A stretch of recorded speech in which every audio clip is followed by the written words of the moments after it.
ಈ ರೀತಿ ಆಗೋದಿಲ್ಲ. ಹೇಳು ಮೋಂಟು, ನಿನಗೆ ಮರೆಯೋ ಕಾಯಿಲೆ ಇದೆಯಾ? ಇಲ್ವಲ್ಲ ಅತ್ತೆ, ಯಾವ ಕಾಯಿಲೆನೂ ಇಲ್ವಲ್ಲ. ಅತ್ತೇನಾ?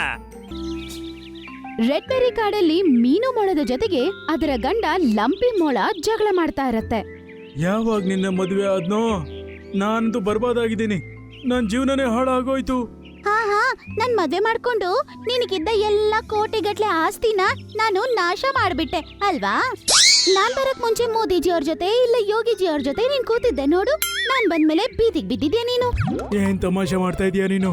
ಅರೆ ಮತ್ತಿನ್ನೇನ್ ಹೇಳಿ, ನೀನೇನಂದ್ರೆ ನೀನೊಂದ್ ಮನುಷ್ಯನ್ ತರ ಮಾತಾಡ್ತಾ ಇದೀಯ. ನೀನೊಂದು ಮೊಲ, ನಾನೊಂದು ಹೆಂಗಸು ಮೊಳ. ನಮಗೆ ಮದ್ವೆ ಆಯ್ತು, ನಾವೇ ಮನೇಲಿ ಆರಾಮಾಗಿದ್ದೀವಿ. ನೀನ್ ಹಾಳಾಗ್ಬಿಟ್ಟಿದ್ಯಾ ಅಂತ ನಿಂಗೆ ಯಾಕೆ ಅನಿಸ್ತಿದೆ? ನನಗೆ ನಿನ್ನ ಹತ್ರ ಮಾತಾಡೋಕ್ ಇಷ್ಟ ಇಲ್ಲ. ನಾನು ನಿನ್ ಬಿಟ್ಟು ಹೋಗ್ತಾ ಇದ್ದೀನಿ. ಮತ್ತಿವಾಗ ಎಂತ ಅಮೂಲನ ಮದುವೆ ಆಗ್ತೀನಿ ಅಂದ್ರೆ ಆಕೆನ್ ಮದುವೆ ಆಗಿ ನನ್ನ ಜೀವನನೇ ಬದಲಾಗುತ್ತೆ. ನನ್ನ ಜೀವನ ಸ್ವರ್ಗ ಆಗುತ್ತೆ. ಮಾಡ್ಕೊ ಮದ್ವೆ. ಇನ್ನೊಂದ್ ಮದ್ವೆ ಮಾಡ್ಕೊಂಡು ಇಂಡಿಯಾಗೆ ಇನ್ನೊಂದು ಪ್ರಧಾನ ಮಂತ್ರಿ ಆಗೋದು ನೀನೇ ಅನ್ಸತ್ತೆ. ಅವರ ಜಗಳ ಅಲ್ಲೇ ಮುಗ್ದು ಹೋಗತ್ತೆ. ಆಮೇಲೆ ಲಂಪಿ ಅಲ್ಲಿಂದ ಹೋಗ್ಬಿಡ್ತಾನೆ. ಪಾಪ ಮೀನು ಮೊಳ ತುಂಬಾನೇ ಅಳತ್ತೆ. ಇನ್ನೊಂದು ಕಡೆ ಬ್ಲೂ ಲ್ಯಾಂಡ್ ಕಾಡಲ್ಲಿ ಚಿಂಕಿ ಮೊಳ ಅದರ ಮನೆಯಲ್ಲಿ ಒಬ್ಬಂಟಿಯಾಗಿರತ್ತೆ. ಅರೆ ಇವ್ರೆಲ್ಲ ಹೋಗ್ಬಿಟ್ರು. ಇವ್ರು ಕ್ಯಾರೆಟ್ ತರ್ತೀನಂತ ಹೋಗಿ ಇನ್ನೂ ಬಂದೇ ಇಲ್ಲ. ಅಯ್ಯೋ ಇವತ್ತು ಏನ್ ಸಮಸ್ಯೆ ತರ್ತಾರೋ ಏನೋ. ಆಗ ಮೋಂಟು ಮೊಳ ಅದ್ರ ಜೊತೆಗೆ ಇನ್ನೊಂದು ಮೊಳನ ಕರ್ಕೊಂಡು ಮನೆಗ್ ಬರತ್ತೆ. ಹಾ ರೀ ಬಂದ್ರಾ? ಹಾ ಬಂದಿದ್ದೇನ್ ಮಗಳೇ. ಏನಂದ್ರೆ ಮಗಳ? ಅಂಕಲ್, ಈಕೆನೇ ಹುಡುಗಿನಾ? ಈಕೆನೆ ನನ್ ಮಗಳು. ತುಂಬಾ ಬುದ್ಧಿವಂತೆ. ಈಗ ಡೆಲ್ಲಿ ಯೂನಿವರ್ಸಿಟಿಲಿ ಟಾಪರ್. ಈಗ ಮದುವೆ ವಯಸ್ಸಾಗಿದೆ, ಹಾಗಾಗಿ ನನಗೆ ಮದುವೆದೇ ಚಿಂತೆ ಆಗಿದೆ. ಹಾಗಾಗಿ ಇವಳಿಗೋಸ್ಕರ ಹುಡುಗ ಹುಡುಕ್ತಾ ತಿರುಗ್ತಾ ಇದ್ದೀನಿ. ಏನು? ಏನ್ ಮಾಡೋದು, ತಂದೆ ಅಲ್ವಾ, ಚಿಂತೆ ಅಂತೂ ಆಗುತ್ತೆ. ಅರೆ ಬುದ್ಧಿಗೆಟ್ಟವನೇ, ನಾನ್ ನಿನ್ನ ಮಗಳಲ್ಲ, ಹೆಂಡತಿ. ನೀನ್ ನನಗೆ ಹುಡುಗನ್ ನೋಡಕ್ ಹೋಗಿಲ್ಲ, ನಮ್ಮ ಆಹಾರಕ್ಕೋಸ್ಕರ ಕ್ಯಾರೆಟ್ ತರ್ತೀನಿ ಅಂತ ಹೋದೆಪ್ಪ. ಅರೆ ನೀನ್ ಏನಂತ ಮಾತಾಡ್ತಾ ಇದೀಯ? ನೀನ್ ಇವಾಗ ಇಲ್ಲಿಂದ ಹೋಗ್ತೀಯೋ ಇಲ್ಲ ಪಕ್ಕದ ಮನೆಯವ್ರನ್ನ ಕರೆಸಿ ನಿನ್ನ ಚೆನ್ನಾಗಿ ಓಡಿಸ್ಲು? ಅರೆ ಇಲ್ಲ. ಆ ಮೊಳ ಹಿಂದೆ ತಿರುಗಿ ನೋಡ್ದೆ ಅಲ್ಲಿಂದ ಓಡೋಗ್ಬಿಡ್ತಾನೆ. ಇನ್ನೊಂದು ಕಡೆ ಮೀನು ಮೊಳದ ಅಣ್ಣನಾದ ಕಾಳು ತೋಳ ಮೀನುನ ನೋಡೋದಕ್ಕೆ ಬರುತ್ತೆ. ಏನ್ ತಂಗೆ, ನೀನ್ ಯಾಕೆ ಇಷ್ಟೊಂದು ಚಿಂತೆ ಮಾಡ್ತಾ ಇದೀಯಾ? ನಿನ್ನ ಕಣ್ಣಲ್ಲಿ ನೀರು, ಈ ಬಮಾಯ್ದ ಇಲ್ಲಿ. ಇವನಿಗೆ ಮತ್ತೆ ತೊಂದರೆ ಕೊಟ್ಟ ಏನೋ? ಹಿಂಸೆ ಮಾಡೋದಲ್ಲ, ಈ ಸಲ ನನ್ನನ್ನ ಬಿಟ್ಬಿಟ್ಟೆ ಅವನು ಎಲ್ಲ ಹೊಟ್ಟೋದ. ಅವನ ಸಮಸ್ಯೆ ಎಲ್ಲ ದೂರ ಆಗುವ ಹೆಣ್ಣನ್ನ ನೋಡಿ ಅವನು ಅಂತ ಹೆಣ್ಣನ್ನ ಮದುವೆ ಮಾಡ್ಕೋತೀನಿ ಅಂತ ಹೇಳ್ಬಿಟ್ಟೋದ. ಹೌದು. ಅರೆ ಏನ್ ತೊಂದ್ರೆ ಗುರು? ಇದು ಮುಂಚೆನೆ ಗೊತ್ತಿದ್ರೆ ನಾನ್ ಯಾಕಾಗ್ ಮಾಡ್ತಿದ್ದೆ ಹೇಳಿ? ನಾನು ನಮ್ಮೆಲ್ಲರಿಗೂ ಆಹಾರ ಒಳ್ಳೆ ಟೈಮ್ಗೆ ಕರೆಕ್ಟಾಗಿ ಸಿಗ್ಲಿ ಅಂತ ಬೇಗ ಬೆಳಗ್ಗೆ ಎಬ್ಬಿಸ್ತೀನಿ ನೋಡಿ. ಅದೇ ಅವ್ರಿಗೆ ದೊಡ್ಡ ಸಮಸ್ಯೆ ಅಂತೆ. ನೀನ್ ಚಿಂತೆ ಮಾಡ್ಬೇಡ ತಂಗೆ. ಒಂದ್ ವೇಳೆ ಅವನು ಬೇರೆ ಮದುವೆ ಮಾಡ್ಕೋಬೇಕು ಅಂದ್ರೆ ಆಗ ನಾನ್ ನಿನಗೆ ಅವನಿಗಿಂತ ಮೊದಲೇ ಇನ್ನೊಂದು ಮದುವೆ ಮಾಡಿಸ್ಬಿಡ್ತೀನಿ. ಅದನ್ ಕೇಳಿಸ್ಕೊಂಡು ಮೀನುಗೆ ತುಂಬಾ ಆಶ್ಚರ್ಯ ಆಗತ್ತೆ. ಏನು? ಅದೇ ಕಾಡಲ್ಲಿ ರೇಂಚು ಕೂಡ ಜೀವಿಸ್ತಿತ್ತು. ಅದು ಕಾಡಲ್ಲಿರುವ ಜಂತುಗಳನ್ನ ತುಂಬಾನೇ ಹಿಂಸೆ ಮಾಡ್ತಿತ್ತು. ರೆಂಚು ಸಿಯಾರ್, ನೀನು ಎಲ್ಲ ಕಾಡು ವಾಸಿಗಳ ಪ್ರಾಣಿಗಳನ್ನು ದುಃಖಮಯ ಮಾಡಿದ್ದೀಯ. ಕಳ್ಳತನ ಮಾಡೋದು, ಮೋಸ ಮಾಡೋದು, ಸುಳ್ಳು ಹೇಳೋದು, ಇದೆಲ್ಲ ನಿನ್ನ ರಕ್ತದಲ್ಲಿ ಅಡಗಿಕೊಂಡಿದೆ. ಶೇರ್ ಖಾನ್, ನಾನು ಆ ರೀತಿ ಮಾಡೋಕೆ ಬಯಸುವುದಿಲ್ಲ. ಆದ್ರೆ ಏನ್ ಮಾಡೋದು, ಮನಸ್ಸು ಒಪ್ಪೋದೇ ಇಲ್ವಲ್ಲ. ಒಂದ್ ವೇಳೆ ನಿನ್ನ ಮನಸ್ಸು ಒಪ್ತಾ ಇಲ್ಲ ಅಂದ್ರೆ ನಾನು ನಿನ್ನ ಯಾವ ರೀತಿ ಜಾಗಕ್ಕೆ ಕಳಿಸ್ತೀನಿ ಅಂದ್ರೆ ಎಲ್ಲಿ ನೀನ್ ಹೇಳ್ತೀಯಾ? ಈಗ ಹೊರಡೋಣ. ಏನೋ? ಇವತ್ತಿಂದ 10 ದಿನಗಳ ಕಾಲ ನಿನ್ನನ್ನು ಕತ್ತಲೆ ಗುಹೆಯಲ್ಲಿ ಕೂಡಿಡಲಾಗುತ್ತೆ. ಕತ್ತಲೆ ಗುಹೆ? ಇಲ್ಲ.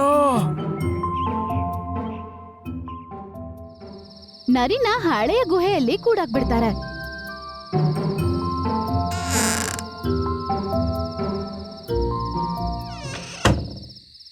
ಮಾರನೇ ದಿನ ಕಾಲು ತೋಳ ಅದರ ತಂಗಿಗೆ ಹೊಸ ಹುಡುಗನ ಹುಡ್ಕೋಣ ಅಂತ ಬ್ಲೂ ಲ್ಯಾಂಡ್ ಕಾಡಿಗೆ ಹೋಗತ್ತೆ. ಆಗ ಅದಕ್ಕೆ ಮೋಟು ಮೊಳ ಕಾಣಿಸುತ್ತೆ. ಅರೆ ಬಾ, ಈ ಮೊಲವಂತೂ ತುಂಬಾ ಚೆನ್ನಾಗಿದೆ. ಮತ್ತೆ ಅದು ಮೋಂಟು ಹತ್ರ ಹೋಗುತ್ತೆ ಮತ್ತೆ ಹೀಗಂತ ಅನ್ನತ್ತೆ. ನಿನ್ನ ಹೆಸರೇನು? ನನ್ನ ಹೆಸರ? ಅರೆ ಹೆಸರು ಹೇಳಕ್ಕೆ ಇಷ್ಟೊಂದು ಯಾಕೆ ಯೋಚನೆ ಮಾಡ್ತೀಯ? ನನ್ನ ಹೆಸರು ಬಹುಶಃ ಮೋಂಟು ಮೊಲ ಅಂತ. ಹೆಸರು ಹೇಳೋಕ್ಕೂ ಏನು ಇಷ್ಟೊಂದು ಒದ್ದಾಡ್ತಾ ಇದೆಯಲ್ಲ, ಅದನ್ನು ತುಂಬಾ ಎಳಿತಾ ಇದೆಯಲ್ಲ. ಸರಿ ಇದನ್ನ ಹೇಳೋ, ನಿನಗೆ ಮದುವೆ ಆಗಿದೆಯಾ ಅಥವಾ ಇನ್ನೂ ಆಗಿಲ್ವಾ? ಅದನ್ ಕೇಳಿಸ್ಕೊಂಡು ಮೋಂಟುಗೆ ತುಂಬಾ ನಾಚಿಕೆ ಆಗತ್ತೆ. ನೀವೇನಂತ ಹೇಳ್ತಾ ಇದ್ದೀರಾ? ನಾನು ಹೇಗೆ ತಾನೇ ವಯಸ್ಸಿಗೆ ಬಂದಿದ್ದೀನಿ. ನನ್ನ ಮದುವೆ ಹೇಗಾಗೋಕ್ ಸಾಧ್ಯ? ಅದಕ್ಕೆ ಹೆಂಡತಿ ಇರೋ ವಿಷಯನೇ ಅದು ಮರ್ತೋಗ್ಬಿಟ್ಟಿರುತ್ತೆ. ಅದನ್ ಕೇಳಿಸ್ಕೊಂಡು ಕಾಲು ಬೇರೆ ಸಂತೋಷ ಆಗ್ಬಿಡ್ತಾನೆ. ನಾಳೆ ನನಗೆ ನಿನ್ನ ಮನೆ ತೋರಿಸು. ಆಮೇಲೆ ನಾನು ನಿನ್ನ ಮದುವೆನ ನನ್ನ ತಂಗಿ ಮೀನು ಮೊಲ ಜೊತೆ ಮಾಡಿಸ್ತೀನಿ. ಏನು, ನೀವು ನನ್ನ ಮದುವೆ ಮಾಡಿಸ್ತೀರಾ? ಹಾ, ಅದನ್ ಕೇಳಿಸ್ಕೊಂಡು ಮೋಂಟು ತುಂಬಾ ಸಂತೋಷ ಪಡ್ತಾನೆ. ಆಮೇಲೆ ಕಾಲುನ ಅವ್ರ ಮನೆ ಕರ್ಕೊಂಡು ಹೋಗ್ತಾನೆ. ಇಲ್ಲಿ ನೋಡಿ, ಇದು ನನ್ನ ಮನೆ. ಮನೆ ತುಂಬಾ ಚೆನ್ನಾಗಿದೆ. ಮತ್ತೆ ಈ ಮೊಲ ಯಾರು? ಈಕೆ ನನ್ನ ತಂಗಿ. ಅದನ್ ಕೇಳಿಸ್ಕೊಂಡು ಚಿಂಕಿಗೆ ಶಾಕ್ ಆಗ್ಬಿಡುತ್ತೆ. ಆದ್ರೆ ಅದರ ಬಾಯಿಂದ ಒಂದ್ ಮಾತು ಆಚೆ ಬಂದಿಲ್ಲ. ಅಯ್ಯೋ, ಈ ಮುಟ್ಟಾಳ ಇನ್ನು ಏನೇನ್ ಮಾಡ್ತಾನೋ ಏನೂ ಗೊತ್ತಿಲ್ಲ. ಅಯ್ಯೋ, ನಾನು ಮೌನ ವ್ರತ ಮಾಡಿಲ್ಲ ಅಂದ್ರೆ ನಾನು ಈ ಕಾಲುಗೆ ನಡೆದ ಎಲ್ಲ ವಿಷಯ ಹೇಳ್ತಿದ್ದೆ. ಅಯ್ಯೋ, ನಡೆ, ನನಗೆ ನೀನು ಇಷ್ಟ, ಮತ್ ನಿನ್ನ ಮನೆನೂ ಇಷ್ಟ ಆಗಿದೆ. ಮತ್ ಇನ್ನೆರಡು ದಿನದಲ್ಲಿ ನಾನು ನಿನ್ನ ಮದುವೆನ ನನ್ನ ತಂಗಿ ಜೊತೆ ಮಾಡಿಸ್ತೀನಿ. ಅಯ್ಯೋ, ಏನ್ ನಡೀತಿದೆ? ಅಯ್ಯೋ ದೇವ್ರೆ, ನಾನೇನ್ ಮಾಡ್ಲಿ? ಮೋಂಟು ಮೊಳ ತುಂಬಾ ಸಂತೋಷ ಪಡುತ್ತೆ. ಆಮೇಲೆ ಅವಾಗ್ಲೇ ಮನೆಯಿಂದ ಹೊರಡು ಬಿಡುತ್ತೆ. ರಾತ್ರಿ ಚಿಂಕು ಮೊಳದ ಮೌನವ್ರತ ಮುಗಿದು ಹೋಗತ್ತೆ. ಅದ್ರ ನಂತರ ಅದು ರಾಜನ ಹತ್ರ ಹೋಗಿ ಹೀಗಂತ ಹೇಳತ್ತೆ. ಅರೇ, ಈಕೆ ತುಂಬಾ ತೊಂದರೆಗೆ ಒಳಗಾಗಿದ್ದಾಳೆ. ಆ ಕರಿತೊಳಗೆ ಇಲ್ಲ ಅಂತಾನು ಹೇಳೋಕ್ಕಾಗೋದಿಲ್ಲ. ಇಲ್ಲ ಅಂದ್ರೆ ಅವನು ಪೂರ್ತಿ ಅವನ ಗುಂಪನ್ನ ಕರ್ಕೊಂಡು ನಮ್ಮೆಲ್ಲ ಹಲ್ಲೆ ಮಾಡ್ತಾನೆ. ಅವನ ಹುಚ್ಚುತನ ತುಂಬಾ ದೂರಕ್ಕೂ ಹಬ್ಬಿದೆ. ಶೇರ್ ಖಾನ್, ನನ್ನ ಪ್ರಕಾರ ಈ ವಿಷಯದಲ್ಲಿ ಸತ್ಯವನ್ನೇ ಹೇಳುದು ತುಂಬಾ ಅಪಾಯ ಆಗುತ್ತೆ. ನಮಗೆ ಯಾವ ರೀತಿಯ ಪ್ರಾಣಿ ಅವಶ್ಯಕತೆ ಇದೆ ಅಂದ್ರೆ, ಯಾರು ಸುಳ್ಳು ಹೇಳೋದ್ರಲ್ಲಿ ಮತ್ತೆ ಮೋಸ ಮಾಡೋದ್ರಲ್ಲಿ ತುಂಬಾ ಮುಂದೆ ಇದ್ದಾರೆ. ತುಂಬಾ ಬುದ್ಧಿವಂತರಾಗಿರ್ಬೇಕು. ಅವರೇ ಸಮಸ್ಯೆನ ತುಂಬಾ ಚೆನ್ನಾಗಿ ಹ್ಯಾಂಡಲ್ ಮಾಡಬಹುದು. ಅದನ್ ಕೇಳಿಸ್ಕೊಂಡು ಶೇರ್ ಖಾನ್ ಯೋಚನೆ ಮಾಡಿ ಅದೇ ಸಮಯದಲ್ಲಿ ಚಿಂಕಿ ಜೊತೆಗೆ ಅವರು ಕಾಲಿ ಗುಹೆಯಲ್ಲಿರುವ ನರಿಯ ಬಳಿ ಹೋಗ್ತಾರೆ. ಶೇರ್ ಖಾನ್, ನೀವು ಬಂದಿದ್ದು ಒಳ್ಳೇದೇ ಆಯ್ತು. ಹೇಳಿ, ನನ್ನ ಶಿಕ್ಷೆಯ ಅವಧಿ ಪೂರ್ತಿ ಆಯ್ತಾ?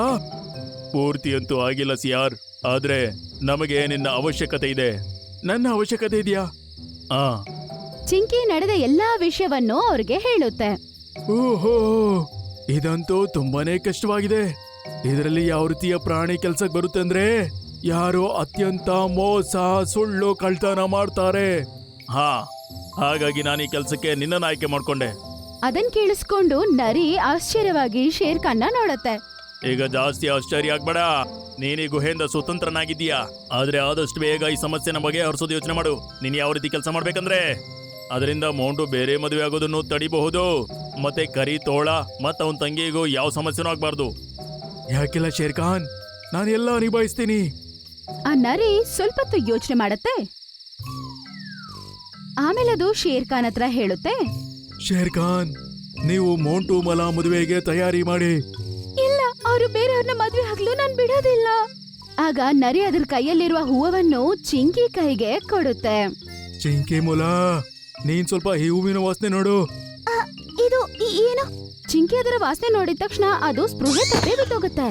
ಅರೆ, ನೀನ್ ಅದೇನಂತ ಮಾಡ್ದೆ?